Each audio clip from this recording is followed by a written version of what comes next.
When we started this business, we weren't looking for another job, right? We actually left our jobs to do this. We wanted to build something that could eventually run itself, have leverage and compound over time. But a lot of people don't realize that, so they set up their business or they set up their YouTube channel in such a way where there's no systems. And so when they step away, everything just falls apart. And if you don't know our story, we're Mike and Maddie.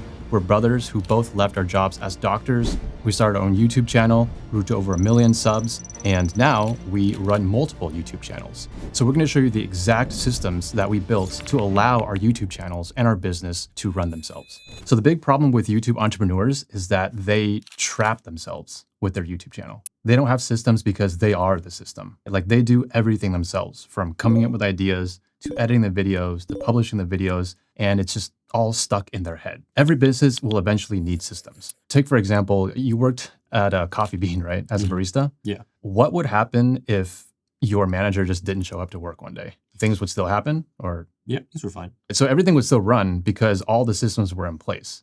Even if the boss wasn't there, every coffee that came out would still taste the same. There's a recipe book, right? There's a manual. There's like what we call SOP, right? So systems are incredibly important, right? But on the flip side, you could potentially put too much value on systems. Like if you build it too early. Let's use our YouTube channel, like in the very early days as an example. Okay. We were obsessed with systems, right? I mean, we were making videos in the productivity niche, right? So one thing that we were obsessed about is how do we batch videos? How do we figure out a way to make videos really fast so that we can get really far ahead? And at the time, our videos weren't really getting any views. Our ideas were terrible. So if you're too busy to go to the doctor, don't worry, because we're coming to you. Like everything about the videos were not there yet. We weren't getting the results. The videos weren't performing. And yet, for some reason, we were just really obsessed with how do we make more of these bad videos faster. If you're creating garbage, then plugging in systems is going to allow you to make garbage faster. That's not what you want to do with your YouTube channel. So systems is kind of a buzzword that's used in business all the time. But for our case here, we want to define exactly what this means. If you break it down into its simplest parts. So systems are steps plus SOPs plus scorecards. All right, so every business and every YouTube channel is comprised of multiple systems. And a way I like to think about how the systems interact with each other is that they're all pieces of pipe that are just all connected to each other in a pipeline. And so the point of any system is that there's always inputs that you put into the system, and there's always outputs that come out of the system. So this messy middle, whatever happens in the middle here, that is what turns the inputs into outputs. So in our business, or in any media business, most of the inputs are ideas. So the video ideas come in and they somehow become like titles, thumbnails, video edits, they get uploaded, they get watched, people subscribe, whatever. Out the other end, it becomes revenue. That is the whole point of the YouTube business. And so whenever you're building systems as the founder, you're just hooking these systems together. And you want to do it in a way that all the systems kind of dovetail into each other, right? So when one system ends, the other system starts. And so what happens in the middle here really matters. And those are the steps. What you want to do is you want to map out every single step of your pipeline so you know exactly what happens. So in every single system, there's steps, right? And there's always a start step and a stop step. If you're a founder, then you can just start brain dumping all the things that you know, and you have team members doing a bunch of different things. Then sit down with the team members who are responsible. So let's kind of do that exercise, right? Let's say you're the creative director. You're in charge of the content system here. So you find ideas for the next YouTube video. That's what triggers the system. So what happens after we have tons of ideas? Yeah, so after we have a lot of ideas, we meet on a weekly basis, and we go through a process of validating the ideas. It's a term we call it greenlighting. That would be greenlighting ideas to decide if we want to actually make them or if they're bad ideas and then they should be ignored. Right. So basically what you described there is we're now at a step where we actually have to make a decision. Circles are what starts or stops. Squares are just like the next step. But when you come to a decision point, then that's where we use the diamond. Because obviously we can't make every single idea. Like we're generating like dozens of ideas per week, right? Right. So we can only move forward with so many. I mean, we don't want to make them all because if they're not going to do well, we're wasting our resources on them anyways. So we greenlit some ideas. What happens next? After we greenlight the ideas, then it moves into, I guess, the packaging stages. So either I or creative director on our team will start to put together some titles and thumbnails for it. All right. So packaging, coming up with titles, coming up with thumbnails. What we have our creative director do is package the video. So come up with some variations for titles and thumbnails. And then they also come up with an initial outline of the video. Okay. Like just structurally, what is this going to be? What is the creative of this going to look like? I think it's funny that you said our creative director, where I initially was like, you are the creative director here. I was. What are the steps? But Yeah. that's the beauty of systems, right? It's like we have the system where we now can plug in a creative director, as many as we need to, and we can step out. Right. And then this is exactly the thing I built with them. So after outlining, the next decision point is it comes back to whoever is going to make the video. So whether that's you or whether that's me or whether it's together, but we will look at the outline and give our input into it at the end of the day. And your creative director can give you ideas, but it's still our opinions and stuff coming through. So I guess the next step would be, this is outline review, I guess. And here we'll just add my own thoughts to it, just to make sure that the creative is still pointing in the right direction. So usually what I do here is like, we'll either like write up like some comments personally, or we'll send like a quick Loom video or something just to share, this is what I think about it so far. This is how I think it should go, and give me your thoughts on it. Yep. And from there, it goes back to the creative director. They do research and scripting separately. So I guess there's 2 steps there. I think at some points, like we've gotten to this point and we look at everything and we're like, not excited about the video. Like I'm just not excited about it. All that work. Right. But you got to think about it again. It's like the further along it gets in this pipeline and then that decision is made, then even more time was wasted on it. So sometimes we decide like, let's just hold off on it, or like, let's just rework it again. And maybe it goes back into like maybe it needs to be repackaged, maybe it needs to be like worked on longer, and we'll go backwards from there. But if it's good, then it moves on to the next step, which is filming. Every system needs feedback. And so we realized over time that there was a point where we can actually prevent this in this step here. Right. Like we should actually be greenlighting videos that we are excited about. And so that's why over time we developed that framework where we have the 3 C's. One of them is compatibility, right? Like, do you actually have the skill set to do this? Or one of them is, do you actually want to do this? This diamond right here actually came from that too, because I remember for a while, like when we first hired our first script writer, they would send us scripts and we would look at them. I'd be like, this is not at all my thoughts, or this is not how I would even structure the video. Right. And so we added a step in before they even started scripting, which is just like, give me the skeleton of what you're thinking. And so we can align there. So we added this one in to prevent wasted effort here. So after that is filming, right? After filming, I guess just uploading footage. That is just like gigs and gigs of footage. And when you're trying to upload in a place with terrible Wi-Fi, or like this laptop over here that's really slow, we had to really figure out how do we optimize this upload phase. So what happens next? So after upload, technically there's another decision point here where it is the creative director or myself, or I guess it's more the producer, but it is someone who is assigning this video to one of our editors. The assignment includes giving them just not only the footage, but probably also the brief. So they know like at least what is the creative idea, the packaging, the title look like, so that they can execute on this well. This really happens when you start to have like multiple editors or even multiple projects that are running simultaneously. Right. After editing, it'll come back to the creative director for revisions. So the producer generally looks at it first, just to make sure like there's no technical errors with it. The final review is usually me or the creative director who's making sure that, creatively, stylistically, story-wise, everything looks good. So upload, I think in here, we have things like uploading the titles, all the thumbnails for A/B testing,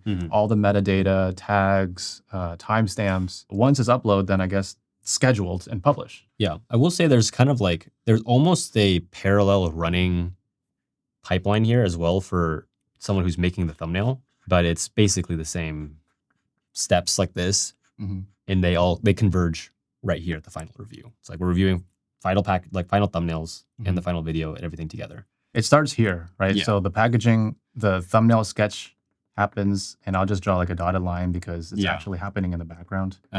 So that's another thing got to mention is that there are always multiple systems running at all times. And this is the internal side, right? This is our team. But at the same time, there's something happening on the customer side. So there's always multiple systems running. But the whole point here is that you just got to know every single step because you can only figure out where the blockages are if you can see all the steps. The cool thing is this is our system. Right. Like this is the way that we do it. It may not be the best way depending on what kind of channel you run. I was also talking to Majid, who worked on Mr. Beast's team a long time ago. We have like dozens of ideas that are like constantly being worked around on a like packaging and even creative sense, but aren't fully in that like production phase where now we have a production coordinator building a set or making the thing happen. His process is probably this long just before he even gets to packaging. I think he was telling me there's like 5 people just working on only ideas on Beast's team. So like really depends on, you know, what kind of scale or like what kind of content you make. I would say that just for context, ours is more so like the talking head educational content. I guess what do we call them? We're calling like walkthrough explainers, visual walkthrough explainers. But this is what works for us. But again, like your channel is going to be different. And this is why it's so important to run the system or like to draw it out like this. This is like ideas, right? Because this guy's like, oh, I had a great idea. And then publish. This is like, sure, we're happy that it got done. So the next step is SOPs, right? And the whole point of SOPs is to document everything that needs to be done in each of these steps. When we first started this, I thought we had to document every single thing, but that's actually not necessary. You want to start by documenting the most critical steps. And it's because there's usually multiple systems like this running all simultaneously. So you as a founder, you're like kind of jumping between systems and you're like fixing and diagnosing and patching them up. And if you look at the different shapes here, there are at least 2 types of documentations that you got to do. So for something like uploading, for example, this is literally just a checklist. I mean, it's a very long checklist, but it is done exactly the same way every single time. This step is so consistent that you should be able to just find some random teenager off the street, plug him in here and be like, take over uploading for us. And he should be able to just read the SOP and just do it. 0 training, 0 prior experience. It should be like that dialed in. Woohoo! Easy money! On the other hand, you have something like Diamond here, right? So review. This one requires you to actually understand what the brand of the business is like. You have to find someone who actually has experience. It could be experience from working in a different YouTube channel. And when they come over here, they can quickly pick this up. Or it can be experience working under you, like as like an intern, and then they kind of rise up to becoming a producer or something. And then you also have documentation for these steps, which are like the creative steps. So you got video editors who are editing videos. You got thumbnail designers who are making the thumbnails. And those, they also have checklists like, yeah, you got to do a rough cut. You got to do color grading. You got to do audio correction, all that stuff. But it's a very creative task. And so you got to have guidelines for your editors and guidelines for your designers. And so what we did in our business is that we have this giant video editing Bible that, I don't know, it took you like months to put together. That's years. Years to put together. Years of iteration. Of just like sifting through all of our videos, finding like, these are the types of overlays I like. These are the types of motion graphics I like. These are the types of B-rolls I like. This is how you do a J cut with audio in our specific way. Like these are guidelines, but then you still have to trust that the editor has the skill level to still be creative within those guidelines, right? So there's a lot of different types of SOPs. And so just pay attention to which steps they are. And in general, there are 3 steps to creating an SOP. So step 1 is to do, step 2 is to document, and step 3 is to delegate. What does this mean? Basically, usually you as the founder who knows how to do all the steps, you do it first. Make sure that you actually get the results. And then once it works, you document it. So if you're not the one who's doing it, then have whoever owns that SOP to do it and make sure that it works. And I would say that the best way to document it is just to do a screen recording of yourself. Like use Loom or use Screen Studio like we do, and just document you going through, clicking the buttons, you know, drag and dropping whatever you're doing, capture the whole thing. And if you need to, like even type out the steps, right? Make it as super simple as possible. Once you have it documented, then you can go and find someone to delegate it, hiring someone in the spot, getting a contractor, and basically have them do it by watching the documentation. If they watch the video and all your steps and they do it and it doesn't work, then something is wrong with your documentation or something is wrong with doing. And when it comes to doing something like creative work, thumbnail design, or like editing Bible, then there's no way that another video editor is going to edit exactly the same as you or me, right? We've never seen that before. And so if they can do it to at least 70% as good as you, that's good. Yeah. I mean, it's a lot of times they do it even better. And yeah, exactly. Most of the times you want them to do it better than you. When you're doing the task and you're thinking about how to delegate, an easy way to do is you can now vibe code things. You can create custom GPTs.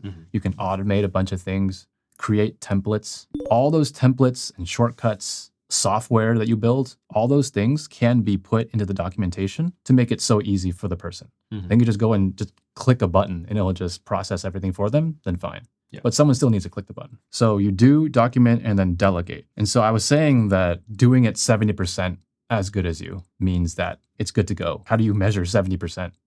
And that takes us to the last part of systems, which is the scorecard. So let's come back to the steps here, because the scorecard really has to do with the steps here. So the scorecard is all based on the concept of what gets measured gets improved. You can't manage something unless you measure it. And with every single system, there is inputs go in, outputs come out. Whoever owns this whole system, whoever's responsible for making sure this is functioning well, they're looking at the key metric here. Usually the metrics are yes or no. It's black and white. Did it reach a certain threshold or not? Did CTR reach 5%? Yes or no? Is watch time 70%? Yes or no? Did 2 videos come out per week? Yes or no? And so that's the key metric. But if you look back here, every single one of these steps do have their own metrics as well. For example, like we talked about green lighting. In order to move a video forward, we have to fulfill the 3 C's, right? That is the metric. Like, yes, they're all fulfilled. Do you actually want to do this? Are you capable of doing this, etc.? So every single step has a metric. But the important thing about having metrics at all is that that is how you improve a system. The system only improves with feedback. So the most important thing that scorecards help you do is it helps you identify the blockages in your systems. All right, so let's use one of our products as an example. So at the time, we were trying to make a program where we help students get better grades. And so we had a bunch of videos on YouTube and they were getting a lot of views. These students were coming into the pipeline. They were interested in getting our help. When they started seeing the product here, they were not interested in buying that product. Water was coming into our system and it was getting blocked here. So there was no flow coming out here. There's no cash coming out the other side. So what we did was look at the leads that are coming in and seeing, are these potential customers, are we actually solving a problem that they needed solving? They wanted to get better grades. They wanted to study more efficiently, but we were like selling some random like template with like productivity something. It was like not really what they wanted, but it only came from asking them questions. And so over time, we developed this survey that we use to qualify our leads. And so my point here is that scorecards, most of the time, is their numbers, their metrics, but they don't always have to be. When you're qualifying a potential lead, if they're a good fit for your program, you're looking for things like, do they actually have this problem? Do they actually want to solve it now? Do they have enough money to pay for this? There's a lot of questions you got to ask, and that is a scorecard that can relieve this blockage. So once we figured this out, that actually changed our content, right? It changed the topics that we did. It changed the messaging that we had in our content. Think about it if we didn't figure this out and instead we just thought we need more leads. But that's what a lot of businesses do, right? Is that they're making content, but for some reason they're not getting customers and they're not getting money. So they think, oh, I just need to make more content and get more customers. And in this diagram, marketing is represented by this hose or this faucet, right? So if you turn on the faucet, then you get more people coming into the pipeline. But if there's a blockage here and you just turn this all the way up and just do tons of content in a mass volume, then all these people are going to come in here, they're going to get blocked, and they're just going to overflow out the sides. And that overflow just represents you have just wasted all your time and money bringing in a bunch of people that are not the right fit. So that's the importance of really looking at the blockages and seeing like, are you measuring the right things? Another example would be like, say there's a blockage over here. Let's say this blockage indicates like your fulfillment and delivery system. Let's say you can get customers in, they are the right fit, they do want your help. But over here, you don't have a team to help fulfill on the promise.